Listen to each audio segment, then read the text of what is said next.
Welcome to the Selling Show, where we unpack, repack, and break down exactly how top experts sell their ideas, their value, and their services. This is your host, David Newman, and you are in the right place if you want better clients, bigger deals, and higher fees.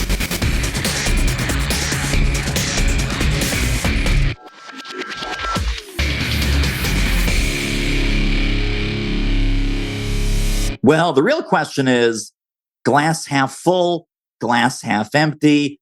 What's the glass doing? What's the glass filled with? Is it water? Is it bourbon? Is it lemonade? We don't know. I'll tell you who knows, though. My friend Ken Schmitt, the Practical Optimist, is here. Ken, welcome to the show. Thanks so much. I'm excited to be here. So, Ken, your whole empire is executive recruiting. Tell us a little bit about the professional journey that brought you to the work that you're doing today. And then let's also talk about where this Practical Optimist mojo came into play for you. Sure. No, I appreciate that. Thanks, David. Yeah. So, it's funny. I grew up as the son of two entrepreneurial parents. My dad was in the QSR, or fast food space, and owned several Jack in the Box restaurants here in Southern California. I'm in San Diego. My mom was in real estate as well. So I grew up, working at age 14, was never really into sports unless you consider bowling to be a sport, which I do, but many folks don't. And it's just a matter of, the fact that I was so exposed to being an entrepreneur for such a long time, and the balance of my parents. I use that phrase, the practical optimist, because it's a really good description of getting certain traits and ideas and vision from my mom on the practical side, and then my dad being the optimist, kind of the visionary, the person always out in front of people. So that was a nice kind of blend of the two, if you will. But in terms of getting to the executive search world, it certainly was a bit of a circuitous path, if you will. And having done recruiting now for 26 years, I can tell you very few careers are a linear journey, right? Most of them are jagged, ups and downs, back and forth, 2 steps forward, 1 step back sometimes. And mine is kind of similar. So I came out of college in 1992, worked for Enterprise Rent-A-Car for 5.5 years. It was a wonderful experience managing a team, working with the public on a daily basis. I loved it. And then my first son was born in 97, and working 7 days a week and being on the pager. We had pagers on our belt buckles back then, right? We all remember that. Being on the pager and working 7 days a week, not so fun anymore. And so I actually ended up answering an ad in the paper back when there were ads in the paper for a recruiting job. And this was in late 97, early 1998, and joined a recruiting company and just absolutely fell in love with the industry. And here we are now 26 years later. How about that? So tell us a little bit. I'm curious, before we turn the microphones on, one of the things you and I chatted about is sort of, advice and a little bit of consulting about what's going on in the landscape, because it's such a crazy time.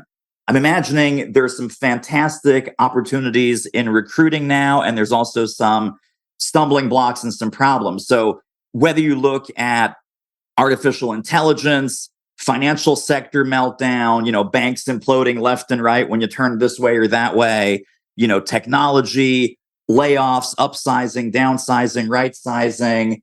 What's your assessment of the talent marketplace as it is today? So for the entrepreneurs that are listening, the CEOs that are listening, what are some of the new challenges and new opportunities in the space as you're looking at it yourself?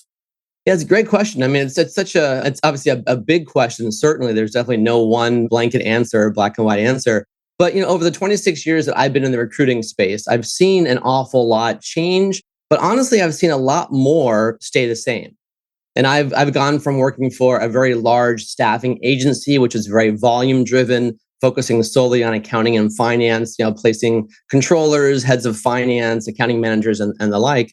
And that was very, very commoditized, right? And that was a very linear type of a role where accountants are accountants, right? And they're fantastic in what they do, not the most, outgoing in terms of networking or engaging in conversation.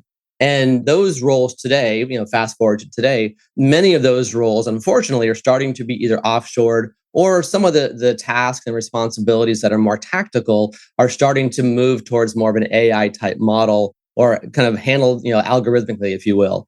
Then I've also done a lot of work along the way. I worked for a very large global firm called Heidrick & Struggles for about 3.5 years. They're one of kind of like the big four in accounting. They're kind of the big four globally in executive search. And working with them, was amazing. I just got exposed to so many more types of positions at a very high level, placing board members of Fortune 500 companies, presidents and CEOs and chief sales officers and chief marketing officers. And along those lines, a lot of things were similar to what I had done before, but at a much higher level. And it was a much more strategic conversation with those candidates, right? And those are the things, to your point about, where we are today with talent, those skills, that ability to work across departments, the ability to strategize and think on your feet, but also, operate and adjust on the fly. Many of those things are things that, at least as of today, can't be duplicated by AI. And so I think the things that I have seen coming forward and read about, but also seen firsthand, is that a lot of the roles out there that, may go away in some form or fashion to AI, many of them will be augmented and in some cases really kind of upgraded thanks to AI. So it's not going to be an either or, AI or human. It's going to be a more enhanced, right, more effective human with the support of AI. So the skill set that's going to be required to make that work in tomorrow's world is going to be somebody who can adapt and understands how to work alongside technology and not be so fearful of losing your job just to technology, but being willing to upskill and to kind of reskill yourself also. Honestly, what comes with that is a need on the company side, on the corporate side, because there's the candidate talent side, the employee, but there's also the employer side. And this is a whole nother discussion we can certainly get into, but companies are just now barely starting to understand that the traditional job description that always asks for a 4-year degree or an MBA as the default, that's not necessarily required in today's world. It's the skill set from somebody who can, like I said, adapt and work on the fly and work alongside AI and work alongside other departments, collaborate, communicate, and work with customers as well. Those are the people that are going to really thrive going forward with or without the add of AI as well. Interesting. And Ken, tell me a little bit on the sort of target market side. So your firm is called TurningPoint, turningpointexecsearch.com, in case people want to look it up on the web. Yep. Are you working mostly with big Fortune 500, Fortune 1000 companies? Is it some mid-market, smaller players? Kind of what's the mix currently in your world?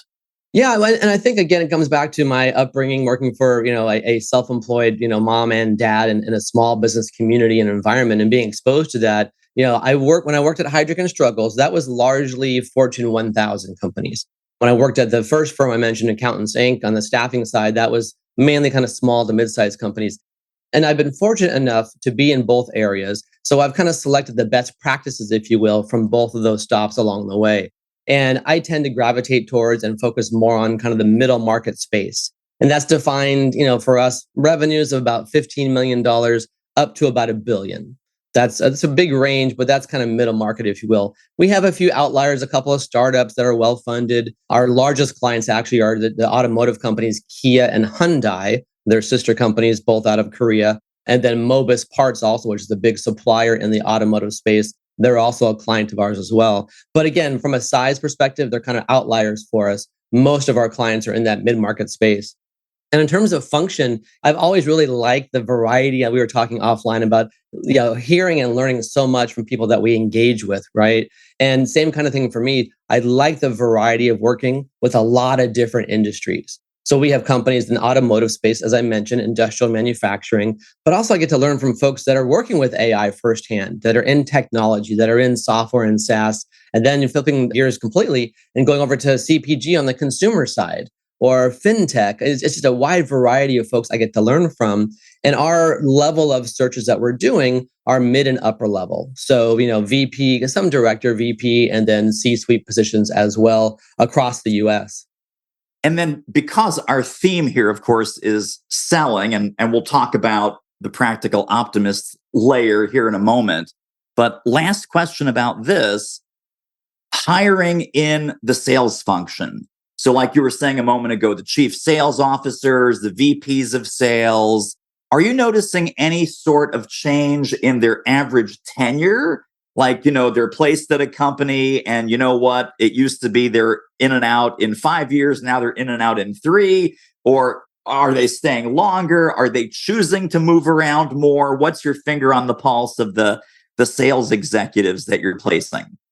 Yeah, it's been a really interesting trend to watch. And the numbers that you might expect don't necessarily play out. If you look at the BLS, right, the Bureau of Labor Statistics, they track what's the average tenure across all positions. And it's been dropping dramatically over the last 10 years, last 5 years in particular. But it's about 4.3 years. If you look at all function, all industries, all levels, about a little over 4 years is the average tenure. Now, if you break it down based on generations, right, you might think that millennials who get a bad rap for not being very loyal and moving around like crazy, it's actually higher. So a longer tenure for those folks, for millennials, than it is, for example, for Gen X, or baby boomers. And I think it depends upon kind of where they are in their phase of life, right? How confident they are they can do something different. And many folks move around from job, corporate job to corporate job. But a lot of those folks like me left a corporate job to then start their own gig, and being able to kind of, be the master of your own, destiny, if you will. And I always say that I'm no longer employable by somebody else. Like I'm so used to, after 16 years of being on my own, I just love that dynamic, and that works very, very well for me. But yeah, so the average tenures are definitely dropping. And, it's hard to say for sure if that's one thing or the other. I think it's a blend of the two in terms of, who's kind of responsible. Companies are less loyal, right? And, if you look at what happened in the 70s and 80s when it came to a recession, very few companies did mass layoffs back then. It was a different kind of a dynamic and a different, kind of engagement or kind of relationship between employers and employees. Fast forward to today, to 2023, and it's very different. Companies at the drop of a hat, when things start to look so-so or kind of sour in the economy, they will start to either furlough or lay people off. So the loyalty factor from the employer side has certainly changed. And the like side as well, the candidates, employees, they realize, okay, I'm kind of on my own. I want to stay with my company as long as I possibly can, but the odds are I'm going to get laid off. Something's going to happen out of my control. So let me prepare for that and be more proactive. So those 10 years have certainly changed a bit. But I think, that contract between employers and employees is currently in the phase of being adjusted and evolving. I mean, look at work from home. It's a perfect example, right? That means a lot of different things to different people and companies. And the jury's still out about what's going to be done and how it's going to all settle out. I think if we're having this conversation, let's say 2 years from now, I think that about 50 to 55% of companies will have some kind of a hybrid type of a work from home, work from the office model, right? Whether that's 1 day a week in the office or if it's 4 days a week in the office, some bit of a hybrid model will be about 50, 55%. There's always going to be about 20 to 25% that's going to be always 100% work remote. Like my company, I started my company 16 years ago. We've been fully remote from day one. We've never had an office, just a co-working space. So there'll be a lot that are like that. Then there'll be another 25% or so that are going to be 100% in the office all the time, just based on the CEO's desire to keep people together or the more collaborative, or manufacturing nature of their business. But that's a great example of that contract between employee and employer evolving right now as we speak. Do you love selling? I know, me too. Do you hate selling? I know, me too. Listen, fantastic sales book you got to get your hands on. How do I know? It's mine. That's how. Do It Selling is now available for sale. Grab your copy, grab all the bonuses, all the companion tools, all the training, all the videos that go with it at doitselling.com. See you over there. Let's talk about that mid-market CEO, the entrepreneur who has grown their business, like you said, 10 million, 15 million. It gets hard. I mean, it just gets hard, right? And so literally, it's like the old TV commercial about time to make the donuts. And then you add in the pandemic and you add in the economic and financial uncertainty. And there's a lot of corporate leaders who are getting maxed out, stressed out, and burned out. Yeah. And so now let's turn our attention to the Practical Optimist. And I'm talking to Mr. Practical Optimist himself right here. I'm curious, what drove you to put these fabulous ideas into the book? And what are you seeing in that kind of C-suite, president, founder, owner, board member landscape that you feel this message is needed now more than ever? It's such an interesting question. I think, there's a kind of a personal, and then there's also more of a macro, reason behind, putting the book and our podcast out there. The personal reason is twofold. A, it's an homage to my parents as a thank you for raising me the way that they did. My sister and I, grew up in a very, very, fortunate household, middle class in Southern California. But from a business perspective, there were so many great lessons that I learned from them along the way because they were transparent. They didn't treat my sister and I like we were kids to be, put off in the corner to just be quiet and, just kind of do your homework kind of a thing. We were exposed to those decisions on a regular basis. And that balance between my parents being practical on my mom's side, optimistic on my dad's side, I saw that play out day in and day out. And I knew what was happening, with them. So that's kind of an homage to them. But on the professional side and on a macro scale, I wanted to write the book and to use this term, the practical optimist, to show other small business owners that it's okay to grow to a point where you feel comfortable and where you're still out of your comfort zone. But that whole expression of, grow or die, I think it's very unfair. And it makes it seem like if you are not always growing and expanding and trying to get to that, 6, 7, 10, 15 digit number, then, why even bother being in business? And that's really unfair. There was a great book I read about probably 15 years ago that was written by Bo Burlingham called Small Giants. And it was the first book I had read that kind of gave permission to companies to stay small and not have to apologize for it, right? It's kind of, you have the Good to Greats and all those amazing books by Jim Collins, but those were focused really on Fortune 500, Fortune 1000, very large enterprise companies. And there was very few books that I could find out there that talked about, the situation, the unique situation of a truly small business owner. And so that's changed quite a bit. And so I think to your point, there's a lot more CEOs in general, no matter how big the company is they might be managing, there's a lot more for them to have to think about and worry about. One of the things I talk about in my book, for example, my dad, who's now 77, he's an Uber driver full-time, lives out in Phoenix. And I always joke that it combines his two favorite things, driving and talking. So it's a perfect fit for him. But we talk about what it takes as a business owner, leader, CEO today compared to what it was like when he was running his stores and he had 5 stores at the peak, back in the 90s and early 2000s. And one of the things we talk about is kind of social justice and social issues. And the question around, how much responsibility does a CEO or an executive board have to not only be aware of what's happening, but to speak out, right? And there's this whole question around what is your employment brand? We always, we keep talking about Disney right now. It's a kind of the lightning rod for this conversation, but that's just one example of many. You got to make sure that you have an employment brand that's consistent with what you're doing on the social side. If those two things are in conflict, then your employees and your customers are going to revolt and you're going to have a very difficult time on your hands. Back when my dad was running his businesses, he didn't have to worry about social issues. That wasn't part of the fabric. Employees were not expected to talk about it. Certainly the CEO or owner was not expected to bring up his or her opinion to their employees. It's a whole different world. So there's a lot more that CEOs have to juggle right now and be aware of and stay on top of without question. And I think that's why I think that balance of practicality and optimism is required more so today than ever before. Because if you have too much of one or the other, you're kind of doomed to fail. You really are. Yeah, very interesting. So this brings up a really big question because social media, this whole transparency that we're all operating our businesses in a glass house. What do you say to the CEO or the board member that says, Ken, you know what? We can't afford to alienate 30 to 50% of our customer base. Whether you're Democratic or Republican, whether you're red or blue or purple, whether you're pro this or anti that, that a significant percentage of the people that buy from you, they're going to have the opposite view. So a CEO might say, and I'd love your response to this, Ken, here's what we do. We encourage all of our people to vote. And so voting has probably the biggest impact on what's going on. And we personally contribute. We donate money. We donate time. We have volunteer days that we let our folks go out and serve whatever cause or charitable movement is inspiring to them. But we don't tell them and we don't dictate and we don't take sides.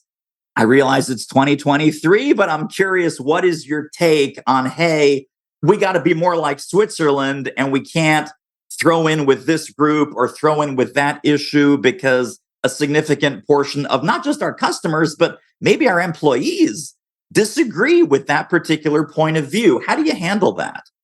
Yeah, I think it comes back to that balance again. I think you have to be transparent, right, with your employees. And these days, any CEO who thinks that their, quote unquote private memo internally to their employees is not going to get leaked, they're kidding themselves, right? I mean, even the Supreme Court, decision about Roe v. Wade, even that decision was leaked before it actually came out officially, right? So nothing really is sacred or private anymore. So you've got to be damn sure that what you're telling your employees, you're willing to have that on the front page, right, of the Wall Street Journal, because chances are it's going to get out there. So I think, you have to not only be aware of, but really own your employment brand. I mean, for example, I'll use Disney only because it's easy.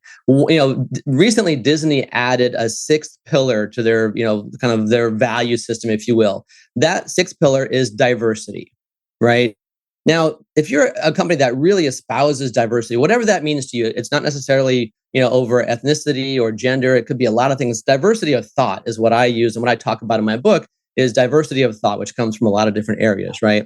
If you're a company, Disney or anybody else, where diversity is one of your stated values, right? When things come out in politics, as they always will, that is going to threaten potentially that diversity, especially in the state where they are in Florida, for you to sit silent and say nothing about it, that's really incongruent with what you're telling people your brand is, your customers and your employees. And then you come out later on, as Bob Chapek, the former CEO, did, and then it's a little bit too late. And then you have to backpedal, right? So, and I'm not taking sides with Disney or with Florida. I'm just saying it's a great example of not being aligned with and owning and being consistent and transparent with what you are espousing as your values as an organization. That's a big part of it there for sure. And I think, to your point, you have to allow your employees to do what they're going to do and be who they're going to be. Whether, like you said, blue, red doesn't make a difference. But you've also got to make sure that you're allowing that to happen in a consistent manner with who you are as a business as well. Yeah. And I think you also, you have to be willing to know, to your point a few minutes ago, you have to be willing to accept the fact that you're not going to make everybody happy, whether those are customers, shareholders, employees, vendors, whoever it might be. No one's going to be happy all the time. And 25, 30 years ago, it was really hard to know who was unhappy unless they walked into your office or sent you a memo as a CEO. These days, the second you make any decision and it's public, the whole world knows about it, including yourself, right? Because of social media. You've got to be willing to embrace that and understand it and do your calculations to figure out, okay, well, what's the worst case scenario that might come out of our decision? There's a lot more scenarios that are possible these days than there ever have been before. But just know that you're not going to make everybody happy all the time.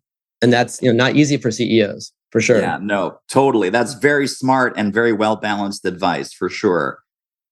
Let's talk about when things get hard. When things are great, it is very easy to be optimistic, right? Hey, the future's so bright, I got to wear shades and all the numbers are going in the right direction. And we got some fantastic new team members and everything is green light, green light, green light. Then we hit some roadblocks. Then we hit some dead ends. Then we hit some red lights and nothing is going your way. And the numbers are down and people are quitting. Like you said, the tenure of folks is getting shorter and shorter. Oh, just lost our VP of sales. Oh, just lost our VP of marketing. Right. Oh, we just had a critical department head leave the building. And so now you're sort of in the middle of a crap storm. They're, 2:00 in the morning, staring at the ceiling. There's a little mythical Ken floating going, this is the time that you need that practical optimist DNA. This is when you need it the most, not when times are great, not when times are awesome, not when everything is peaches and cream. Right. In those dark moments or those turning points, sometimes great turning points, sometimes terrible, dark, scary turning point. Sure. How do we maintain that optimism when it's the last thing that we feel like doing or it's the last thing we feel like thinking? Well, first of all, for me, it helps a lot that I've been married to a marriage and family therapist for 31 years. So that's my first advice to you. Have a close family member, if you can, in your life that's in counseling, right? Or at least have your own therapist. And that's another part of it too. But in all seriousness, a couple things come to mind. First of all, you've got to put your value system in place and you've got to have a routine to keep yourself balanced, right? During the good times. You got to start then. The worst time to figure out your values and what to do and how to right size yourself, the worst time to do it is when your boat is literally capsizing, right? It's a little bit late at that point. If you don't have your oars ready to go, it's too late.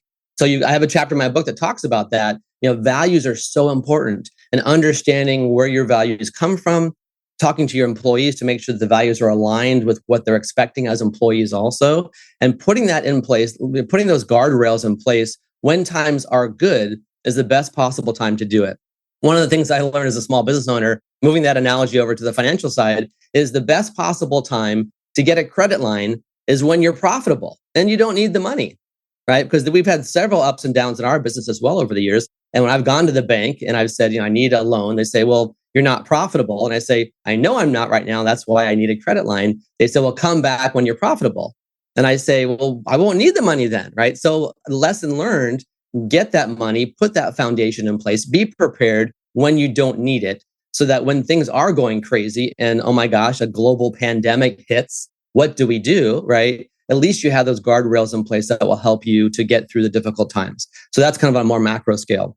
On a more micro personal scale, and I struggle, even as a spouse of a therapist for so many years, I struggle with this myself also. I need to make sure that I do something every morning to keep me grounded.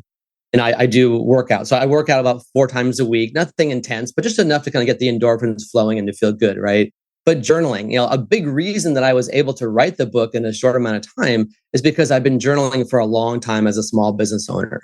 And because I want to chronicle what's going right, what's going wrong, how I got through tough times and what the remedies were, but also being able to go back and look at those journal entries and say, okay, things were pretty crappy back then, but I made it through. It's been 16 years I've been running this business through many, many ups and downs, great years and lean years. I did it then, I can probably do it again. And I was able to take a lot of those journal entries and turn that into my book about transparency, about the power of having values, about the power of CEOs who are in a very lonely spot, how important it is for CEOs and leaders to have a network, to have a group of people that you can go to, confide in, that are not going to be coming at it from a personal financial stake in what you decide, but are strictly going to just tell you what you need to know, not what you need to hear, but what you need to know, right? And push back and keep you honest and keep you accountable. That's really important. So all those things put together, journaling, having your values in place and those guardrails, the ability to really kind of see things the way they are through your friends and colleagues, those things have been really important to me as a small business owner to keep me going and help me persevere through the tough times. And just be able to understand, okay, this is a marathon, right? I am not a business owner for a sprint, right? Now, some companies are trying to be sold or go public, but even that's a pretty long-term, time horizon to get that done. You've got to look at it in the long term and realize that there's going to be a lot of storms along the way, but be ready when the clouds are cleared and when the sun is out. Get yourself ready for the stormy times. Yes, totally. When you say, I'm just curious, Ken, when you say peer group, is that just one-on-one relationships? Is that more of a formal group like Strategic Coach or Vistage, or what's your recommendation there? Yeah, it's really all the above, honestly. So I was a member of Vistage for about 3 years when I first started my company. That was great. And I built some amazing relationships. I had a wonderful Vistage chair and she was fantastic. So there's those more formal groups, whether it's Chief or Vistage or whatever it might be out there. I also have an executive coach right now. I've had, his name is Martin. He lives out of Houston. I'm in San Diego. We've been together for almost 3 years. We meet, twice a month virtually, and it's fantastic. Some weeks I don't have anything to really bring to him, but he always is able to bring things out of me to make sure that I'm prepared for what's happening next. So that's the second thing. Right. And then third, I have, so as an owner of a search firm, I'm a very big believer in collaborating. A lot of folks out there in professional services and even in product, but mainly services, they tend to really kind of try to build a bit of a moat around their business. And they play things very close to the vest. And you never know really for sure what's happening in their world. I'm the opposite. I'm an open book. I'm very transparent. I learn so much. The more vulnerable I am and willing to share with my peers about what's going on, good and bad, the more I'm going to learn from them, because then they reciprocate, and it's fantastic. So I actually have a group that I call my recruiter club, and it's myself and 6 other business owners, all in recruiting as well, different areas of recruiting. And we meet every 2 to 3 months in person and talk about what's happening, right? And say, hey, I'm having a struggle with this, or I'm up against that, or I have to let somebody go, or I want to add someone to my team. And so even when we're not meeting in person formally, during the course of every quarter, we can reach out to one another. and just chat and say, hey, what's going on? What are you seeing out there? What are the trends that you're up against? Those kinds of things. So somebody who understands the business, who's not competitive with your business, but again, who's going to be real and tell you what you need to see. So for me, all those things combined, being with a formal group, having an executive coach, having a peer group as well, all those things put together for me is what really helps to ground me and keep me practical and not just, leaning too heavily on my optimistic side, which can certainly get me into trouble if I'm not, seeing the potential pitfalls of my decisions. Yes, for sure. I love that support system and that ecosystem. That sounds really, really smart. Hey, if you're loving this episode as much as I am, pop over to doitmarketing.com/manifesto and get your free 37-page download guide to how to sell smarter, sell more easily, sell more often. That's what we're here to help you with at The Selling Show. Off you go. Two final topics as we're kind of working our way through the ideas in the book. And you just mentioned it yourself, transparency. Again, Yes. Transparency to me sounds like when everything is great, hey, let's share all the good news. When everything is terrible and you're the CEO, you're the president, you're the founder, we want to shut the blinds, right? No, we got some really terrible news. We lost a critical account. The economy's really hurting us. Put the blinders on. Don't let the team know. Don't cause mass panic. Talk about transparency in good times and bad, and why that thinking that I just kind of mentioned there, that might not be the best way to go. Sure. Yeah, I've actually two great examples. One of which we all just went through, which was COVID, right? And to your point, things were great 2018, 2019, even very, very early 2020. Things were pretty good. So there was a fair amount of transparency out there. People were feeling good. There was a lot of still, people forget there was already at that point a lot of upward pressure on salaries and wages that was already happening. There was already a bit of a war for talent. So that was kind of challenging, right? So, but there was more transparency. COVID hits, right? We all shut down completely. We have no idea when or how it's going to end, right? And throughout 2020, performance reviews went out the window. Discussions with employees about what's happening next and our game plan out the window. One-on-one meetings with employees out the window. All that stuff stopped because, like you said, there was no good news to share. And so many companies kind of hunkered down and they decided to share nothing because they had nothing positive to say, right? Then come towards the end of 2020, so November to December of that year, things started to loosen up. We got a sense for, okay, this is going to end at some point. We got a little more transparency and visibility. And then lo and behold, all these employees that felt left alone to their own devices for the previous 9-10 months. Now, all of a sudden in 2021, the great resignation happens. And companies are surprised that their people are not loyal anymore. Well, it's kind of like, what did you expect was going to happen, right? Things have gotten better. A lot of folks got laid off or furloughed. So people that were doing their own job pre-COVID were now doing the job of 2, 3, 4 people. They hadn't gotten a raise or a bonus in 24, 36 months. Many of them were underpaid. And so people left. And to your point, so that's what caused a lot of that lack of loyalty was the lack of transparency. I mean, they go hand in hand without question. So that's really important. I'll tell you a personal story that actually I have in my book as well. I've always run a very transparent business, open book. And we're a small team of 7, so I can't really offer a lot of upward mobility or those kind of things to a small team. What I can offer is all my employees the opportunity to see what it's like to run a business. They see the financials in good times and bad times. They know what we base bonuses on, right? They know when I need to get a larger credit line. If we're going to invest in a new marketing campaign or a new initiative, they know what's happening and how that's going to affect, the overall, profitability of the organization. And that was always my approach, good times and bad times. So back in about 2016, 2015 timeframe, we were in a tough situation where, we had lost, to your point before, lost a few clients. It had been very slow for a while. And, I had stopped paying myself. It was a really tough, very lean time. Many of the things that many other small business owners experience as well at some point, right, in their journey, not paying yourself at all. And so we came to a point where we had to make a decision, right? I had a lead came in for several, high-level searches, but it came in from a company that I knew was not great. They were known for laying people off and just not a great place to work. But I was also, was in the red and not doing well at all. So I went to my team and I said, here's where we are. Either we lay somebody off because I can't afford to make payroll right now, which is the worst possible thing a CEO can say to their team, right? And I said, or we have this client or this prospect that wants to hire us for these searches for recruiting, but it's not a good company, right? They go against our value system that we had set up, several years prior to that. And I said, team, what do we do? What do you want to do here? Rather than me dictating what the decision was going to be. And lo and behold, it's very humbling. It still gets me choked up when I talk about it today. They said, well, Ken, we believe and trust that you will get this company back to where it needs to be. We don't want to lose anybody. We're a very tight-knit team. We work very well together. Let's keep that going. So they volunteered for 3 months to not take any pay. Rather than them getting, losing someone on the team, rather than taking bad business on, which we knew was not going to be good, because I was transparent up to that point, not just then and there, but that was the playbook all the way to that point. They knew I was being very genuine, very honest, and I wouldn't bring this to them if it wasn't very serious. And if I had come to them and said, hey, I need you guys to have no salary for 3 months, that would not have been received all that well, right? So the fact that they volunteered it was just amazing. And so I obviously worked my tail off for the next 3 months after that. We got back to a good spot. And about 6 months after that, we were in such a good spot, I could give them bonuses. So I paid them back what they lost those 3 months. I paid them bonuses as well. So that's a great example of how transparency during good times will help you when you get to those tough times as well. It's an amazing story that I talk about all the time.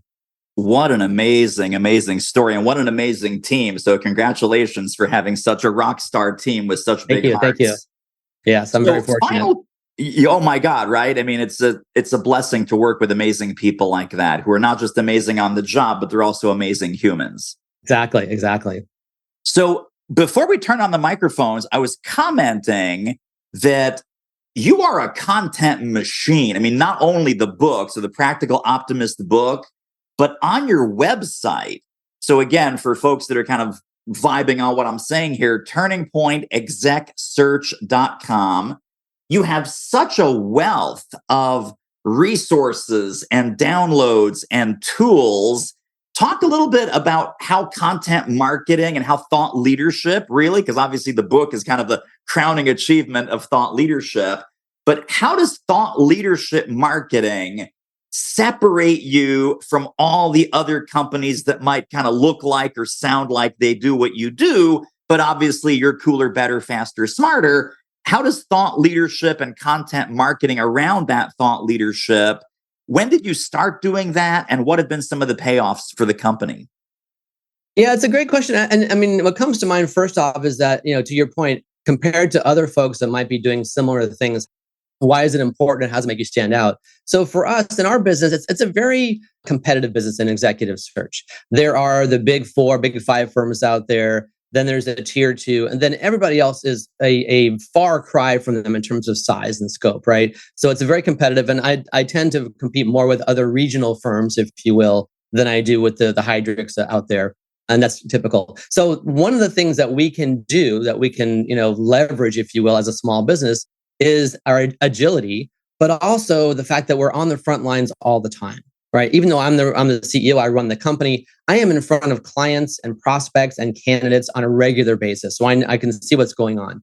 And being able to not only see that and experience it, but then, kind of aggregate that information and put it into some form of content that's going to help the people that we're now supporting, whether it's our candidates and placing them in jobs, or whether it's our clients and finding them great talent, sharing that information, sharing that market intelligence that we don't have to pay for. It's coming to us just by way of our daily conversations. Let's find a way to use that to our advantage and to help out our marketplace and our customer base as well. It's tough for big firms to do that. It takes a long, long time, right? And so we can do it in more kind of a guerrilla marketing type fashion. I always joke that, I'm a marketer trapped in a recruiter body. Right. I really am a big fan of marketing, information and content, to your point. And again, back to my comments a few minutes ago, kudos to my team. We have, even though we're only a 7-person team, we have, 3 dedicated marketing professionals, including Elaine, my number 2, has been with me since the very beginning. She runs operations and she also runs all the marketing group. And it's fantastic. So we do things like infographics. We do videos, right? Short little videos about what's happening in the marketplace. We will do, a lot of blog posts, at least once a week. We have an Instagram page. We put content there. And we decided at the end of last year that the book publishing and then the launch of our podcast would be kind of the new forms of our content marketing, to kind of aggregate all the lessons that I've learned and put them in the book, and then to be able to share great stories with people like yourself on our podcast on a regular, real-time live basis. Yeah. And that's kind of our new content out there. But one of the things that we do, for example, is we do twice a year, we do a pretty comprehensive compensation guide. And many companies do that, but they do it across all positions. And for us, one of the best pieces of advice that I got from one of my mentors, Ron Jervis, when I worked at Heidrick, was, Ken, don't try to be all things to all people. Develop your niche, be the absolute best in that niche, and really get the word out. Don't try to be more of a broad generalist, if you will. And so our compensation guide is around that. So about half of our recruiting is sales and marketing. About a quarter is operations, supply chain, and HR. And about a quarter is C-suite, president, CEO type work. So our compensation guide is not across all functions, right? It is those specific functions that I just mentioned. And it's really hard to find a good, accurate, real-time synopsis, if you will, of compensation levels out there around sales and marketing. So that's a great piece of content that we have created.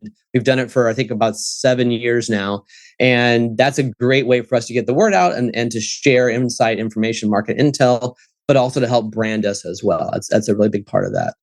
And so content marketing for us is really important in different formats, right? I mean, some people love podcasts. Others like to read a book and pick it up and hold it in a more tactile function. And others prefer just to read an infographic or see a comp guide. So we try to, cater to any of those audiences and try to help them with that market intelligence.